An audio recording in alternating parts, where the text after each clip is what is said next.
9 mois après le tremblement de terre qui avait fait plus de 230 000 morts et 300 000 blessés en janvier 2010, Haïti est frappé par une nouvelle catastrophe.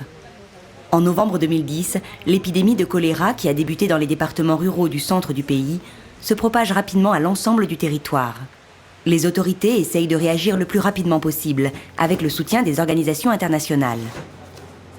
La plateforme logistique de handicap international contribue à distribuer l'aide destinée au traitement des personnes affectées et à la prévention de la maladie. Au regard des conditions sanitaires dans le pays et du déficit des services de base que sont la distribution d'eau potable et le traitement des eaux usées, le pire est alors à craindre. Les équipes mobiles de l'association s'adaptent à la situation en associant à leur travail des messages de prévention contre le choléra. Cette maladie, disparue de la région pendant plus d'un siècle, est méconnue en Haïti, ce qui génère souvent de mauvaises interprétations. Ces séances permettent donc d'informer la population et d'expliquer que si le choléra est une maladie mortelle, elle se soigne assez facilement si elle est traitée rapidement, et que des règles d'hygiène simples permettent de se protéger efficacement.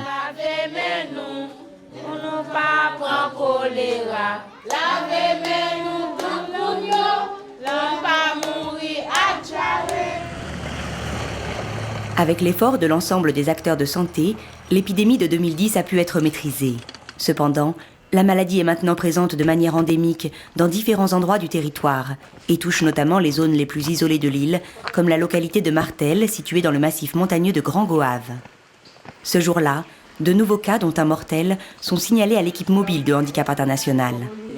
Le travail consiste à identifier les points possibles de contamination et à renforcer les messages de sensibilisation déjà transmis aux populations via des animateurs communautaires. La semaine dernière, il y avait une flambée de 7 personnes ont été contaminées. Et du coup, on est venu pour voir qu'est-ce qui a été constitué comme source de propagation et voir avec les personnes qu'on a formées dans la zone comment on peut juste faire face avec cette épidémie, cette montée du choléra.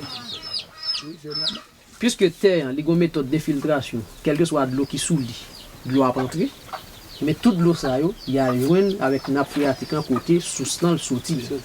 Et bien de l'eau ça c'est de l'eau qui a contaminé. Pour compléter ces actions de sensibilisation, l'association a mis en place une boîte à chlore à proximité du seul point d'eau de ce village de 1200 habitants. L'ajout d'une dose de chlore dans l'eau de boisson permet une purification de l'eau.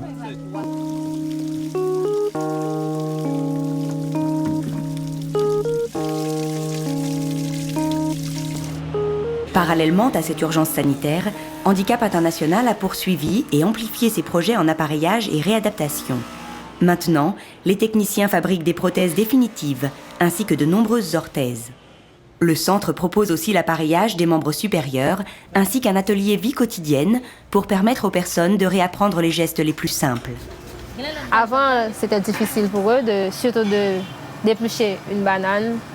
Et quand ils arrivent ici, ils voient que c'est facile. Et ils témoignent ça des fois. Ils disent « Ah, je vais faire ça chez moi. Maintenant, je vais pouvoir faire la lessive, faire à manger. Je vais faire à manger, je vais faire de la banane frite chez moi quand je suis arrivée. » Il y en a qui disent qui n'aiment pas demander de l'aide ou qui n'aiment pas demander à quelqu'un de lui rendre un service quelconque. Des fois, c'est gênant pour eux. Si on ne pratique pas, on va quand même, ça va affecter le moral, tout ça. Et quand on a le moral bas, tu vois que... Pour Islaine, la situation est particulièrement difficile. Amputée des 2 bras suite au tremblement de terre, les gestes de la vie quotidienne lui étaient impossibles avant l'appareillage. Ces prothèses et les nombreuses adaptations techniques lui permettent petit à petit de reconquérir sa liberté.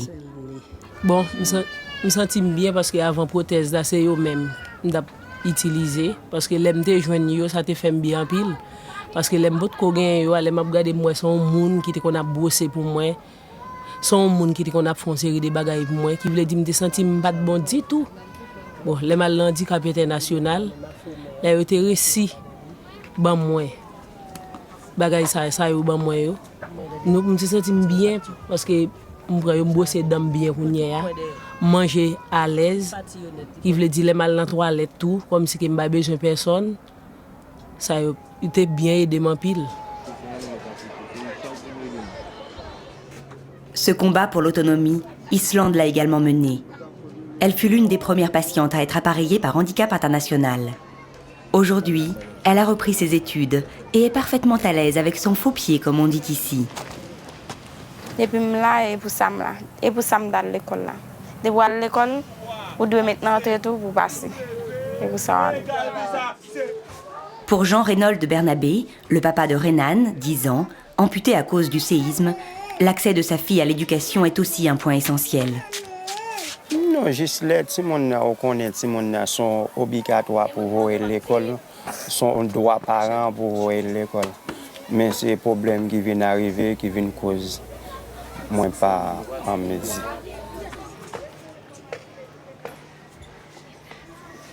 Ces photographies montrent des paysages différents. D'un côté, des paysages naturels où la plante pousse seule. Aller à l'école, retrouver un emploi, réapprendre à vivre dans un pays dévasté, le défi qui attend les Haïtiens est immense. Mais la population, courageuse, garde la tête haute malgré les épreuves, et les histoires d'Islène, d'Islande, de Renan et de tant d'autres en sont la preuve. Pour accompagner les plus vulnérables, Handicap International reste mobilisé ici, en Haïti, comme dans tous ces autres pays d'intervention.